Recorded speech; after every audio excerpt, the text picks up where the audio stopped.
Hello guys, आज की video में हम देखेंगे हमारा नेक्स्ट टॉपिक। इससे पहले की वीडियो में हमने इसका मीनिंग किया था, अंतर्राष्ट्रीय व्यापार का, अंतर्क्षेत्रीय व्यापार का मीनिंग और इसके महत्व, अंतर्राष्ट्रीय विशिष्टीकरण को प्रभावित करने वाले तत्व। आज के वीडियो में हम देखेंगे अंतर्राष्ट्रीय व्यापार का आधार क्या है। अंतर्राष्ट्रीय व्यापार का आधार निम्नलिखित है।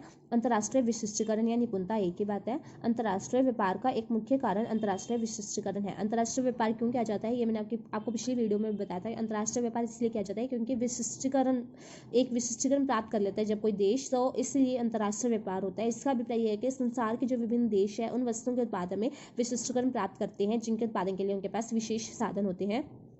मान लो भारत के पास यदि गेहूं को उत्पन्न करने के लिए बहुत अधिक मात्रा में श्रम है, ठीक है, तो भारत क्या करेगा, गेहूं का उत्पादन करेगा। अब क्या है, अमेरिका में क्या है, जो टेक्नोलॉजी बहुत अच्छी है तो वो टेक्नोलॉजी से रिलेटेड उत्पादन करेगा, ठीक है। इस प्रकार हमारे यहाँ पे क्या होता है, अंतर्राष्ट्रीय व्यापार होता है। अंतर्राष्ट्रीय विशिष्टीकरण श्रम विभाजन का ये परिणाम है, यानी कि श्रम जो है उसको क्या है, विभाजित कर दिया जाता है, ठीक है। अब जैसे भारत है वो गेहूं का उत्पादन कर रहे हैं, अमेरिका टेक्नोलॉजी से रिलेटेड उत्पादन कर रहा है, और फिर वो दोनों क्या करते हैं, आयात और निर्यात कर लेते हैं। इसी को क्या बोलते हैं, अंतर्राष्ट्रीय विशिष्टीकरण कहा जाता है। आगे जो डेफिनेशन है वो आपने नहीं करनी। किसी एक विशेष साधन का उपलब्ध न होना। नेक्स्ट क्या है हमारा पॉइंट, किसी एक विशेष साधन का उपलब्ध न होना। प्रत्येक देश में विभिन्न प्रकार के सभी साधन उपलब्ध नहीं होते, यानी कि हर प्रकार के जो साधन है वो उपलब्ध नहीं होते हर देश में, ठीक है। किसी एक देश में कुछ साधन उपलब्ध होते हैं तो अन्य देश में अन्य साधन उपलब्ध होते हैं, ठीक है। जैसे कि इंग्लैंड में चाय तथा जापान में लोहा नहीं होता, ठीक है। इंग्लैंड में चाय नहीं होती, जापान में लोहा नहीं होता, तो वो लोग क्या करते हैं, वहाँ किसी अन्य देशों से क्या कर लेते हैं, आयात कर लेते हैं, ठीक है। इसी प्रकार भारत टीन का आयात करता है क्योंकि यहाँ टीन नहीं पाया जाता। अब जिस देश के पास जो भी उत्पादन नहीं होता, जो देश उत्पादन नहीं कर सकता या उसके पास सोर्सेज नहीं होते उत्पादन करने के, तो वो क्या करता है, वो अन्य देशों से आयात कर लेता है।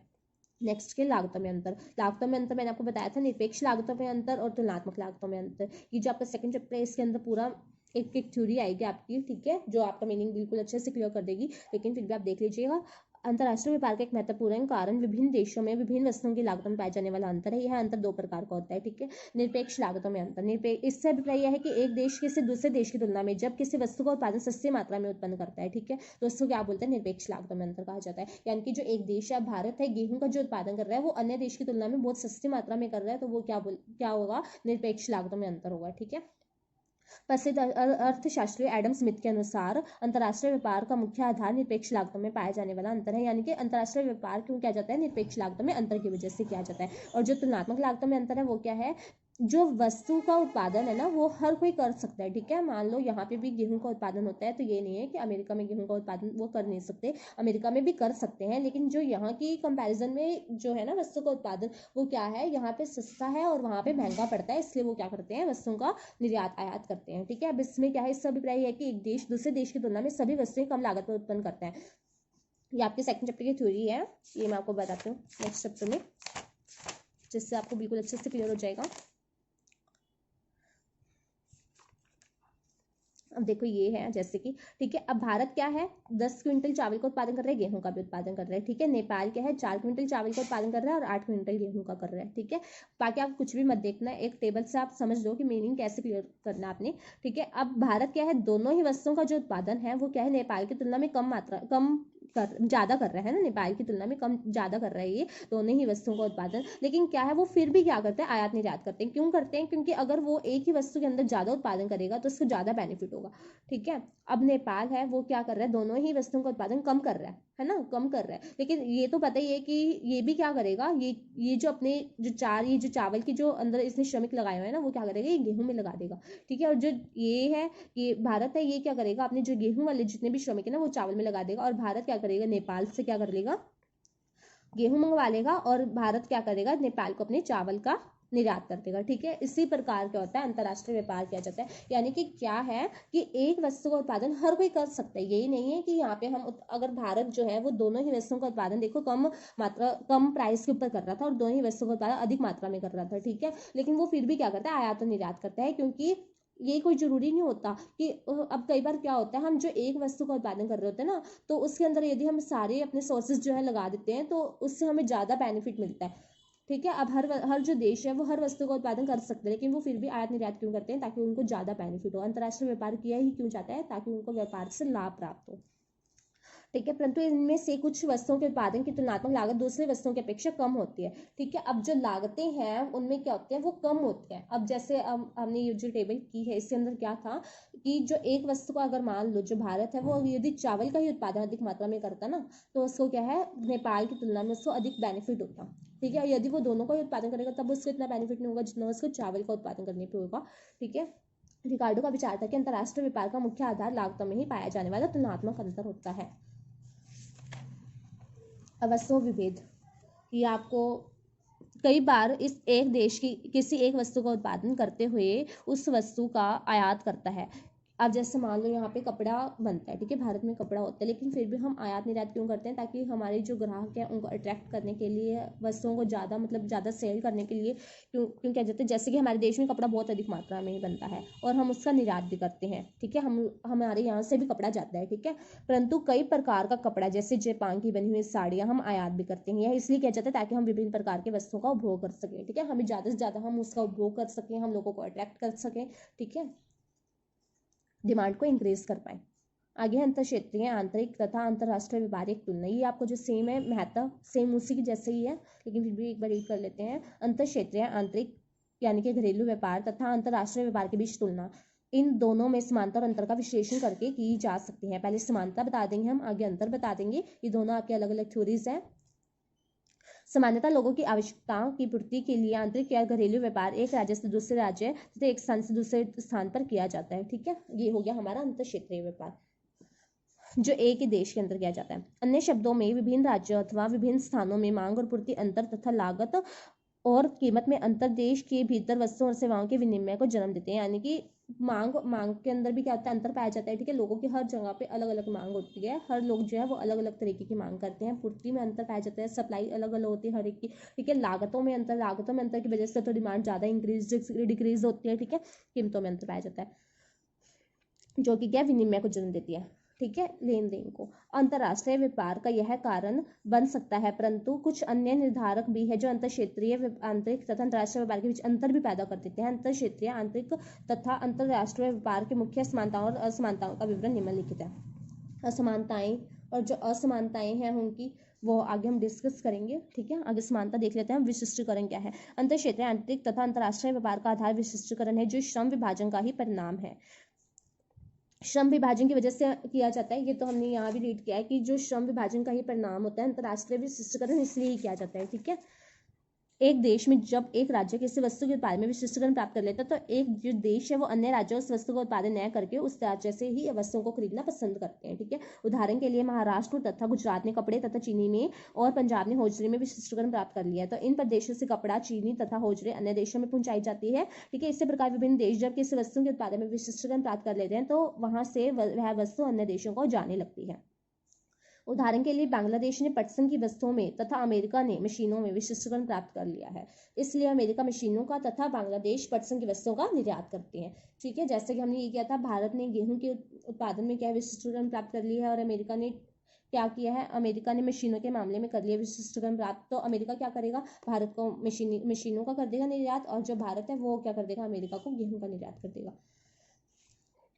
आगे है लागत। अंतर क्षेत्रीय आंतरिक तथा अंतर्राष्ट्रीय व्यापार दोनों का उद्देश्य कम लागत पर वस्तुओं का उत्पादन करना होता है। चाहे कोई भी व्यापार हो, लेकिन सभी का उद्देश्य क्या होता है, कम लागतों पर वस्तुओं का उत्पादन करना होता है। यानी कि हमारा जो खर्चा है वो हमारा कम लगे और जो उत्पादन है वो हमारा अधिक हो। ठीक है, एक देश में जिस स्थान पर वस्तुओं की उत्पादन लागत कम होती है वहां से वस्तु दूसरे स्थान पर भेजी जाती है। यानी कि जहां पर लागतें कम होती है वो देश क्या होता है, उस वस्तु के उत्पादन में विशिष्टीकरण प्राप्त कर लेता है और वो क्या करता है, देश दूसरे वस्तुओं को अपनी जो उत्पादन है वो भेजने लगता है। ठीक है, उदाहरण के लिए आंध्र प्रदेश में चावल और मछली की उत्पादन लागत तुलनात्मक रूप से कम है।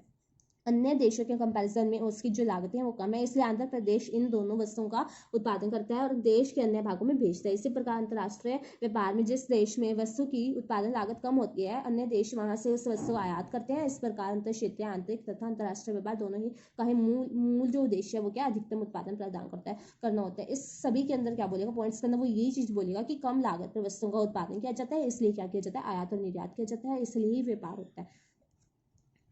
विनिमय यानी कि लेन देन।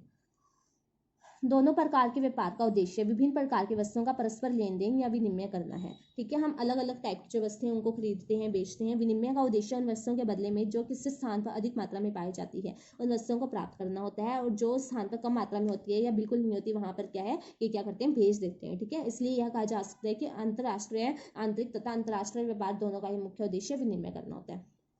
लेन देन हम क्यों करते हैं? अगर मान लो हमारे देश में कोई भी चीज़ की कमी है तो हम क्या करेंगे, हम बाहर से जिस देश में वो चीज़ की भरपूर मात्रा में उपलब्ध है हम वहाँ से मंगवा लेंगे, और जो हमारे देश में ज़्यादा है वस्तु का उत्पादन वो हम क्या कर देते हैं, भेज देते हैं अन्य देशों के अंदर। इसी प्रकार क्या है, हमारी अर्थव्यवस्था इकोनॉमी चलती है। ठीक है, इसी प्रकार क्या है, अंतर्राष्ट्रीय व्यापार किया जाता है। अंतर क्षेत्रीय व्यापार भी तभी किया जाता है क्योंकि हर जगह हर प्रकार के जो संसाधन है वो उपलब्ध नहीं हो सकते। हर जो देश है वो हर वस्तु का उत्पादन नहीं कर सकता।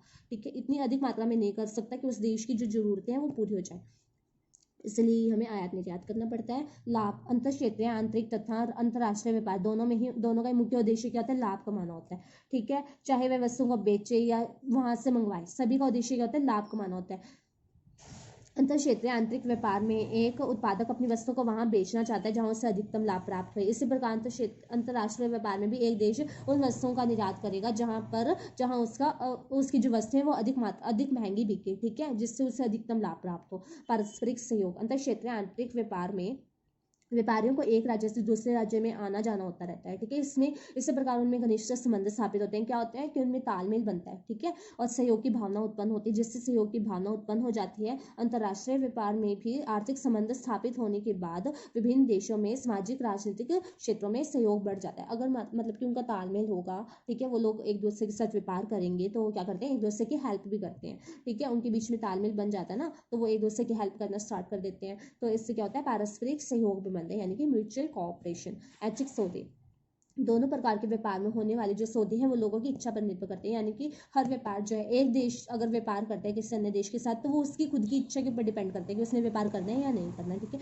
किसी देश की जो सरकार है वो व्यापार सीमित कर सकती है, लेकिन उस पर प्रतिबंध भी लगा सकते हैं, परंतु देश के लोगों को मजबूर नहीं कर सकती कि सामान बेचने या खरीदने के लिए मजबूर नहीं कर सकती। वो प्रतिबंध लगा सकती है, व्यापार को रोक सकती है, लेकिन मजबूर नहीं कर सकती कि वो सामान को बेचे या खरीदे।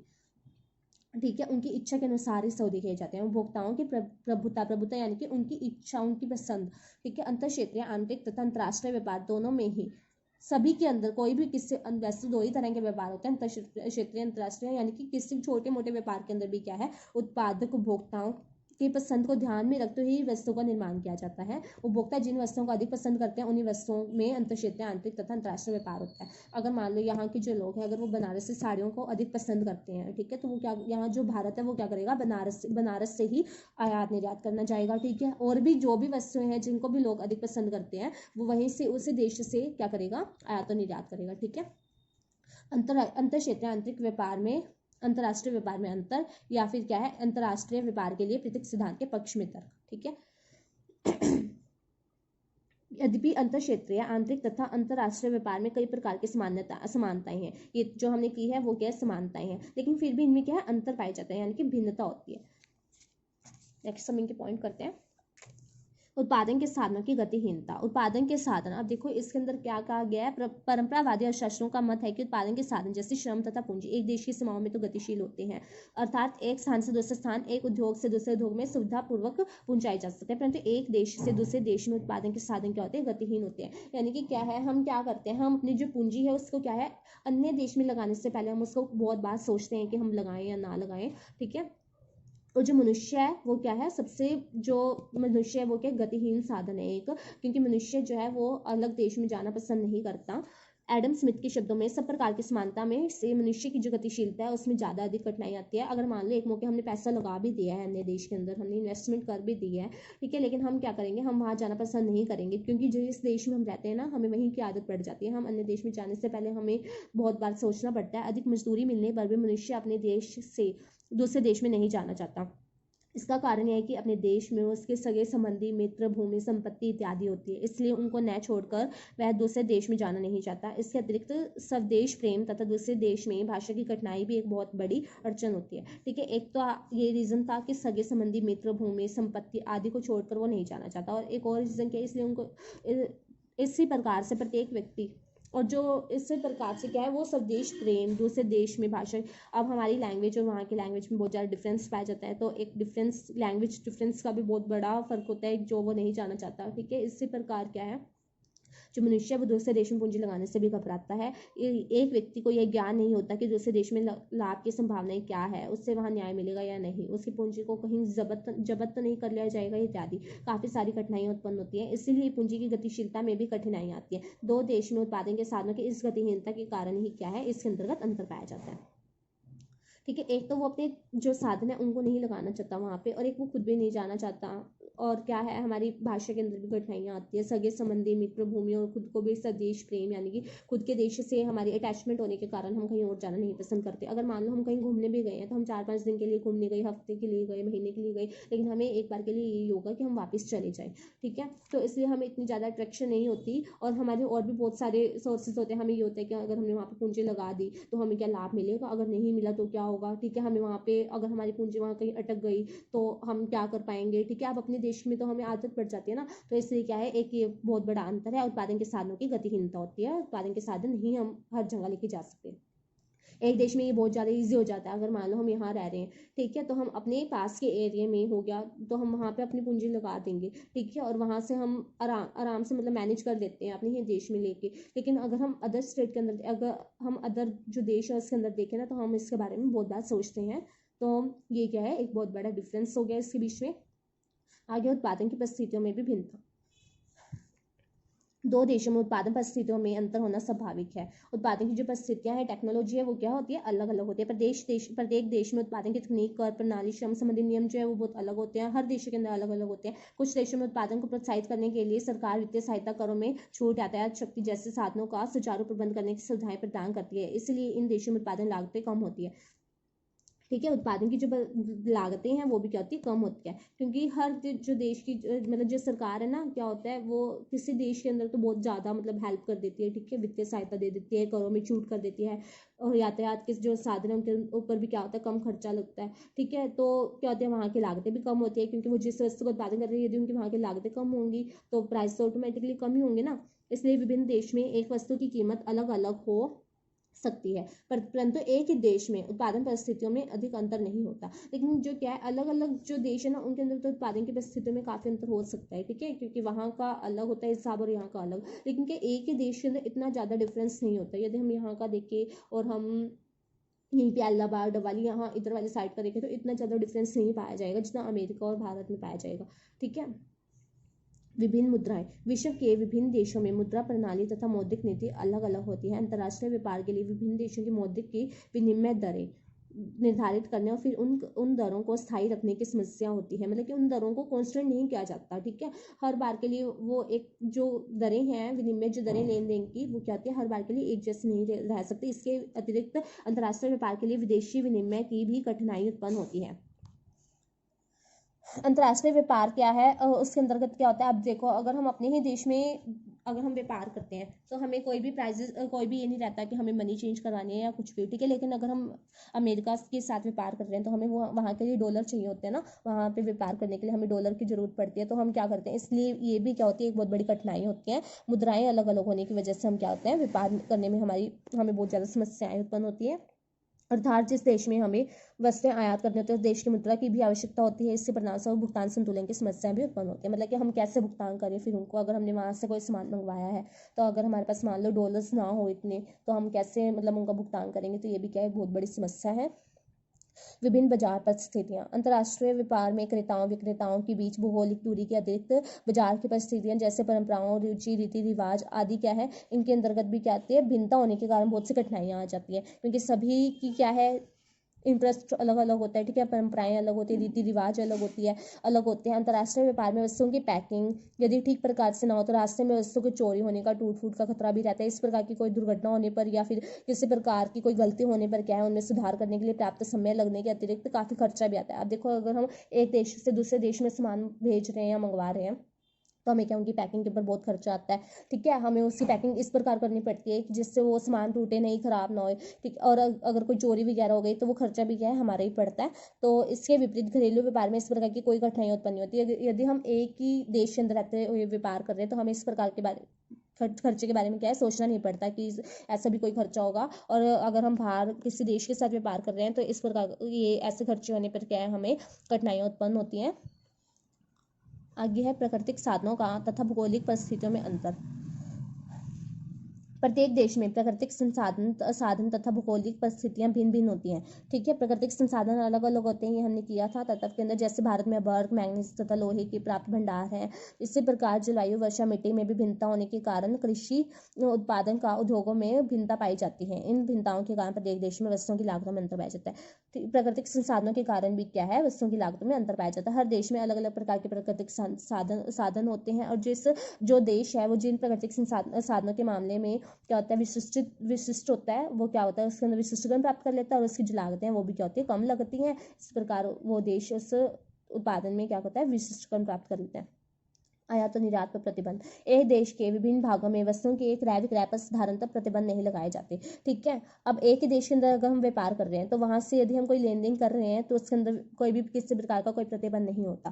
परंतु राष्ट्रीय विकास और सुरक्षा की दृष्टि से विभिन्न देशों की सरकारें कुछ वस्तुओं के आयात और निर्यात पर प्रतिबंध लगा देते। लेकिन यदि एक देश दूसरे देश के साथ यदि कर रहा है उत्पादन कर आयात और निर्यात कर रहा है तो वो क्या है वहाँ की जो सरकार है वो क्या करती है प्रतिबंध लगा सकती है। और जो अगर प्रतिबंध ना भी लगाए तो क्या होता है जो उनको रोक भी सकते हैं। ठीक है, और उनके ऊपर क्या है अधिक टैक्स लगा देते हैं जिससे कि वो व्यापार ही ना करे। जो टटकर होता है वो क्या होता है एक टैक्स होता है। ठीक है, सीमा कर। इसके विपरीत आंतरिक व्यापार में इस प्रकार के कोई भी प्रतिबंध नहीं लगाए जाते। इन प्रतिबंधों के फलस्वरूप भी अंतर्राष्ट्रीय व्यापार के प्रत्येक सिद्धांत की आवश्यकता होती है।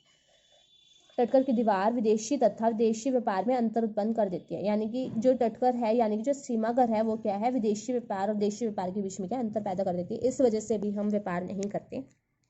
वस्तुओं की गतिशीलता में अंतर। अब क्या है आंतरिक व्यापार के लिए वस्तुओं के देश में एक स्थान से दूसरे स्थान में भेजने के लिए यातायात के साधनों जैसे रेलवे, सड़कों, हवाई मार्ग, जल मार्ग का सरलता से प्रयोग किया जाता है। अब एक देश में तो किया जाता है लेकिन कोई जरूरत तो नहीं ना कि हम अलग देश के साथ यदि व्यापार कर रहे हैं तो हमारे देश में जो संसाधन है भेजने की वो वहाँ भी होंगे या वहाँ भी जो संसाधन है वो हम यहाँ से भी भेज सकते हैं। ठीक है, तो इस प्रकार की जो संसाधन उनके वस्तुओं को भेजने के अंदर बहुत ज़्यादा कठिनाइयाँ उत्पन्न होती है। परंतु प्रत्येक देश के पास हवाई जहाज़ों या समुद्री जहाज़ों की उचित व्यवस्था नहीं होती, इसलिए आंतरिक व्यापार की तुलना में अंतर्राष्ट्रीय व्यापार में वस्तुओं की गतिशीलता में भी काफ़ी ज़्यादा कठिनाई आती है।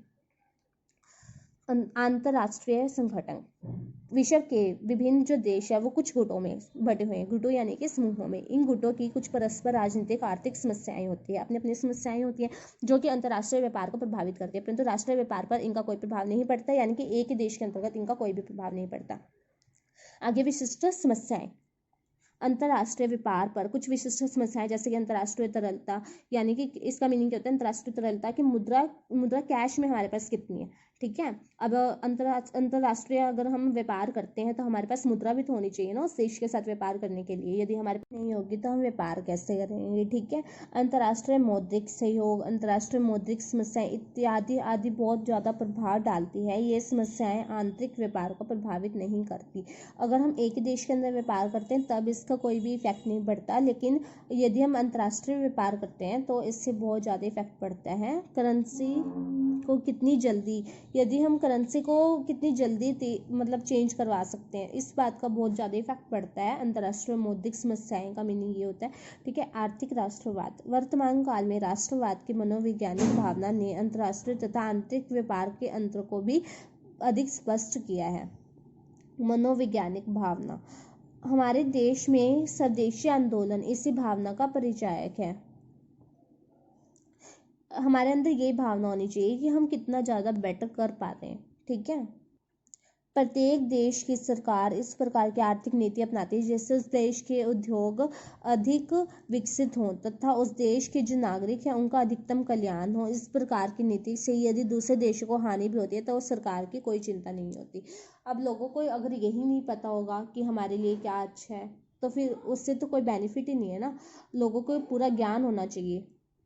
हर जो देश की सरकार है वो यही चाहते हैं कि जो हमारे देश की जो नागरिक है उनका अधिकतम कल्याण हो। इससे अलग जो देश है जिसके साथ हम व्यापार कर रहे हैं उसको क्या हानि हो रही है या लॉस हो रहा है या फिर बेनिफिट हो रहा है उससे उसको कोई भी लेना देना नहीं होता। ठीक है, हर जो देश की सरकार है वो अपने ही देश के बारे में चिंता करती है। आगे है भाषा, रीति रिवाज तथा परंपराओं में अंतर।